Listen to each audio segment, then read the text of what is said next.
So మొత్తానికైతే cine actor Shivaji గారు వచ్చారు. టీడీపీ జనసేన కూటమి గెలుపుకి తన వంతు కృషి గట్టిగా చేశారు. సో ఏంటి సార్ గెలుపుని ఎలా ఎంజాయ్ చేస్తున్నారు? ఎంజాయ్ చేస్తున్నామంటే అంటే దీని పెద్ద ఎంజాయ్మెంట్ అనేది ఏం లేదు. ఒక దీపావళి పండుగ జరుపుకుంటున్నారు అంతే ప్రజలు. దీపావళి పండుగ ఇది. ఆంధ్రప్రదేశ్కి మంచి రోజులు వచ్చినాయి, ప్రజలు గుర్తించారు ఎవరు మనకు కావాలి, ఎవరు నాయకులే, ఏ నాయకుడైతే ఈ రాష్ట్రాన్ని బాగు చేస్తాడు. మరీ ముఖ్యంగా అమరావతి ఆంధ్రప్రదేశ్కి రాజధాని లేని రాష్ట్రం ఇది. దీనికి ఒక రాజధాని నిర్మిద్దామనుకున్నప్పుడు ఒక హడ్డీలు వచ్చింది, బట్ ఈరోజు అది పటాపంచలైపోయింది. ఈరోజు ఈ సంబరానికి ప్రధాన కారణం అమరావతి మహిళలు చరిత్రలో చేసిన పోరాటాల్లో ఇది ముందుంటుంది అనమాట. అమరావతి రైతులు చేసిన పోరాటం, ముఖ్యంగా మహిళలు చేసిన పోరాటం హిస్టరీలో నిలబడిపోయేది. దీన్ని ఎప్పటికీ మర్చిపోదు, భవిష్యత్తు తరాలు ఎప్పటికీ మర్చిపోవు. అలాంటి ఒక మంచి రోజుకి ఈరోజు ప్రమాణ స్వీకారం జరుగుతూ ఉంది. సో పవన్ కళ్యాణ్ గారి కలయిక, చంద్రబాబు నాయుడు గారి కలయిక ఈ రాష్ట్రానికి సర్వతోముఖాభివృద్ధిగా ఉండేలాగా. ఈ సందర్భంగా నేను అటు పవన్ కళ్యాణ్ గారి అభిమానులు కానీ టీడీపీ అభిమానులు కానీ చెప్పేది ఒకటే, కలిసి ఉంటే కలదు సుఖం, విడిపోతే చాలా ఇబ్బందులు ఉంటాయి. కాబట్టి కలిసి పనిచేసుకోండి. కింద స్థాయిలో ఎవరన్నా సరే, కింద స్థాయి కాదు, ఇప్పుడు అపోజిషన్ పార్టీ కూడా లేదు కదా మనకి, మర్చిపోయా. ప్రధాన ప్రతిపక్షం కూడా లేదుగా. మేజర్గా ఏంటంటే రెండు పార్టీలు దూరం చేయాలి చాలా మంది ట్రై చేస్తారు. ఫేక్ న్యూస్లు నమ్మకండి, మెయిన్ నాయకులు ఏమైతే చెప్పారో దాన్ని ఫాలో అవ్వండి. అంతకు మించినటువంటి వేరే జనసేన కానీ టీడీపీ కానీ చెప్పాల్సిన అవసరం లేదు. 40 సంవత్సరాల చరిత్ర ఉన్న పార్టీ అండి. దీనికి ఖచ్చితంగా అందరిని కలుపుకొని పోతారు చంద్రబాబు నాయుడు గారు. ముఖ్యంగా వీళ్ళ మీద ఒక హోప్ పెట్టుకున్నారు ప్రజలు. దానికి ఈ రోజున అంకురార్పణ జరుగుతూ ఉంది. ఇది నాకు తెలిసి భవిష్యత్తు ఆంధ్రప్రదేశ్కి చాలా కీలకమైన రోజు. ఈ రోజు చాలా మంది మీమ్స్ పెడతారు, దెబ్బ అదుర్సు కాదు అని. ఎలా ఉంది? దెబ్బ అదుర్సు కాదు, దెబ్బ బెదుర్స్. సార్ మరి ముఖ్యంగా చూసుకుంటే మనకి 13 లక్షల కోట్ల రూపాయలు అప్పు చేసి పెట్టారు జగన్మోహన్ రెడ్డి గారు. సో దీన్ని ఎట్లా ఏమంటే వ్యవస్థలో అప్పులు జరుగుతూ ఉంటాయి, దాని గురించి నేను పట్టించుకోవట్లేదు. ముఖ్యంగా భవిష్యత్తు తరాలకి ఒక ఆశ ఏంటంటే బాబు గారు వస్తే ఉద్యోగాలు వస్తాయి, ఒక మంచి పరిపాలన జరుగుతుంది. వీళ్ళిద్దరమే చాలా హోప్ పెట్టుకున్నారు. ఒక మంచి భవిష్యత్తు దొరుకుతుందని చెప్పి ప్రజలు ఆలోచిస్తూ ఉన్నారు. ముఖ్యంగా రేపు ఎంప్లాయ్మెంట్కి మరి ఈ రోజున చంద్రబాబు నాయుడు గారు ఎంప్లాయ్మెంట్కి ఈ రోజున డిఎస్సి సంతకం అవుతుందని అంటున్నారు. నాకు తెలీదు, సబ్జెక్టు కరెక్షన్. బట్ ఉద్యోగ కల్పన అయితే జరుగుతుంది, ఏం అనుమానం లేదు. ప్రతి ఒక్కళ్ళు కూడా హ్యాపీగా ఉండండి. నిజంగా నేను చెప్తున్నారా, ఏదో ఒక ఫ్రీడమ్ వచ్చిన ఫీలింగ్ ప్రజలందరికీ కూడా. ఆంధ్రప్రదేశ్లో ఫ్రీడమ్ వచ్చిన ఫీలింగ్. ఉద్యోగాలు జీతాలు లేని పోలీసులు బ్రహ్మాండంగా మీ టీఏలు అన్నీ వచ్చేస్తాయి గురు, ఏం టెన్షన్ లేదు. ఎంప్లాయీస్కి ఎటువంటి టెన్షన్ ఉండదు. అందరూ కలిసి భవిష్యత్ తరాలకు హెల్ప్ చేయమనుకుంటున్నారు. అసలు పోలీస్ సోదరులే చెప్పే పనిలే, కొంచెం సీనియర్ అధికారులకు మాత్రం లోపల కొంచెం వణుకుంది. కానీ మిగతా సీనియర్ తర్వాత మిగతా పోలీస్ సోదరులు అందరూ కూడా చాలా హ్యాపీగా ఉన్నారు. ఏది డిఐజీ స్థాయి నుంచి కింద వరకు. అదే ఎస్పీలు కొంచెం తేడాగాళ్ళు ఉన్నారు కదా మధ్య, వాళ్ళందరూ కూడా ఈ రోజున శంకరగిరి మాన్యాలకి వాళ్ళకి తప్పదు.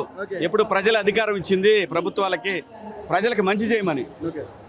ఏది మన ఇష్టం వచ్చినట్టు పరిపాలన చేద్దాం, మన ఇష్టం వచ్చినట్టు ఆడుకుందాం అధికారాన్ని అంటే ప్రజలు సహించరు గురు. శివాజీ గారు మీరు ఒకటి గమనించండి, మన తెలంగాణ రాష్ట్రం నుంచి కాకుండా కర్ణాటక, మహారాష్ట్ర, దేశ విదేశాల నుంచి కూడా విపరీతంగా బస్సులు, విమానాలను లెక్క చేయకుండా వచ్చి చేశారు ఓటు. మళ్ళీ చెప్తున్నా, ఈ ఎన్నికలు జనం వర్సెస్ జగన్ అంతే.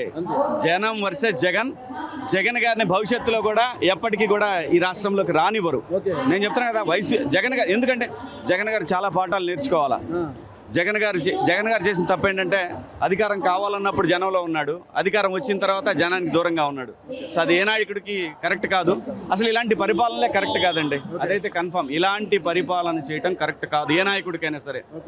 ప్రజల కోసం పనిచేయాలా, ప్రజల మెప్పు పొందాలా, అప్పుడు మీరు 10 కాలాల పాటు పదవుల్లో ఉంటారు. సో మాట్లాడిన నాయకులందరికీ ఇష్టం వచ్చినట్టు ఆవేశం లేదో మాట్లాడతారు, అభిమానం ఉందని చెప్పి. మనం ఏదో స్వార్థ ప్రయోజనాల కోసం మాట్లాడారు చాలా మంది, కుల పిచ్చితో కొంతమంది మాట్లాడారు. గురు, మన లైఫ్ మన ఫ్యామిలీ తర్వాతనే మిగతా అన్నీ కూడా, ఇవన్నీ వదిలేసేయండి. నేను ఎవరికి సలహాలు సూచనలు ఇవ్వలేదు. నేను చెప్పేది ఏంటంటే ఆవేశపడి జీవితాలు పాడు చేసుకోవద్దు అనేది మాత్రం చెప్తాను. థ్యాంక్ యూ శివాజీ గారు. సార్ రాజుగారు, చూస్తే తెలంగాణ ప్రపంచం, ఆంధ్రప్రదేశ్ ప్రపంచం, తెలుగుదేశం అండ్ జనసేన, బీజేపీ కూటమి ఈరోజు ఈ మహా వేదిక మీద ప్రమాణ స్వీకార మహోత్సవానికి అందరూ హాజరయ్యారు. ఇది మీరు ఎక్స్పెక్ట్ చేశారా? ఎందుకంటే ఒక పరిస్థితి వస్తుంది అంటే 150 స్థానాల వరకు ఖచ్చితంగా వస్తాయని అనుకున్నాం. ఆ పై 14 ఊహను మించి వచ్చినాయి. ఓకే. సో మొత్తానికైతే రాక్షస పాలన నుంచి రామరాజ్యం వచ్చిందని అనుకుంటున్నారు అందరూ కూడా. ఎలా అనిపిస్తుంది? డెఫినెట్గా చాలా హ్యాపీగా ఉంది. దీనికోసమే 4 ఏళ్ళుగా పాటుపడుతున్నాం. కాలం నిజమైంది. ఓకే. సో కాంబినేషన్ ఎలా ఉందనుకుంటున్నారు? వెరీ గుడ్, మంచి కాంబినేషన్. ఈ కాంబినేషన్ ఉండాలని కూడా కోరుకున్నాంగా ముందు నుంచి. సో పిఠాపురంలో ఓడగట్టడానికి చాలా ప్రయత్నాలు చేశారు ప్రతి చోట కూడా. సో అధిగమించుకుని వెళ్ళారు. దీనికి కారణం ఏంటంటారు? చాలా చోట్ల పిఠాపురం నాది ఒక 3-4 ప్లేసులు స్పెషల్ ఫోకస్ పెట్టారు, ఓకే. ఫెయిల్ అయ్యారు. అన్ని చోట్ల ఫెయిల్ అయ్యారు ఓకే. మీ విషయంలో కూడా ఫెయిల్ అయ్యారు గట్టిగానే. బాగా. ఓకే. సో ఇప్పుడు మరి అనుకున్నది విధంగా అంటే ఏపీ అభివృద్ధి విషయంలో మరి మన ముందు సవాల్ ఉంది. 13 లక్షల కోట్ల రూపాయల అప్పు. సో ఏ విధంగా ఉండబోతుంది? అది నిజంగా సవాలే. 13 లక్షల కోట్ల అప్పు పెద్ద భారం, అధిగమించాలి. దానికి కేంద్రం సహకారం కూడా చాలా అవసరం ఉంటుంది. సహకారం ఉంటుంది. నమ్ముతున్నారా? అవును, డెఫినెట్గా రీషెడ్యూల్ చేసుకోవాలి. కొంత చేసుకొని మరి ఇండస్ట్రియలైజేషన్ ఎక్కువయ్యి రెవెన్యూ పెంచుకొని గ్రాడ్యువల్గా అప్పులు తీరాలి. అప్పేమి మాఫీలు ఉండవు జనరల్గా. సో అభివృద్ధి ఉండాలి. దాన్నే ఒక ఆపర్చునిటీగా తీసుకుని ఈ అప్పు తీర్చాలి అంటే ఎక్కువ కష్టపడాలి. కాబట్టి ఎక్కువ పరిశ్రమలు తీసుకొచ్చి ఎక్కువ కష్టపడి అప్పులు తీర్చాలి. సూపర్ 6 కూడా ఒక సవాల్. నిజంగా అది కూడా సవాలే, అనుమానం ఉంది. దానికి కూడా అభివృద్ధి అవసరం. 1 సంవత్సరం పాటు జాగ్రత్తగా మీట్ అవ్వగలిగితే ఆ తర్వాత ట్రాక్లో పడుతుంది. ఫస్ట్ 1 ఇయర్ మరి కొంచెం దానికి కూడా అప్పు చేయాల్సి రావచ్చు కొంచెం. ఇప్పుడు మోడీ గారు వచ్చారు, లాస్ట్ టైం మట్టి నీళ్ళు వేసి వెళ్ళిపోయారు అంటున్నారు. మరి సరే వరాలు ఇచ్చే అవకాశం ఉందా? No comment. మట్టి నీళ్ళు అయితే ఉండవు, వరాలు ఖచ్చితంగా ఉంటాయి. సో అమరావతి పక్కన అమరావతి ఏకైక రాజధాని. ఆల్రెడీ పనులు మొదలు పెట్టారు, 2 సంవత్సరాల్లో కంప్లీట్ అవుతుంది. స్టేటస్ స్పెషల్ ప్యాకేజ్ అంటే ఇండస్ట్రీస్ కోసమే అది. ఇండస్ట్రీస్కి ఒక సెపరేట్ ప్యాకేజ్ తీసుకొచ్చే ప్రయత్నాల్లో చంద్రబాబు నాయుడు గారు ఉన్నట్టుగా తెలిసింది. చాలా చాలా ఆనందంగా ఫీల్ అవుతుంది. థ్యాంక్ యూ రాజు గారు. థ్యాంక్ యూ సో మచ్ అండి.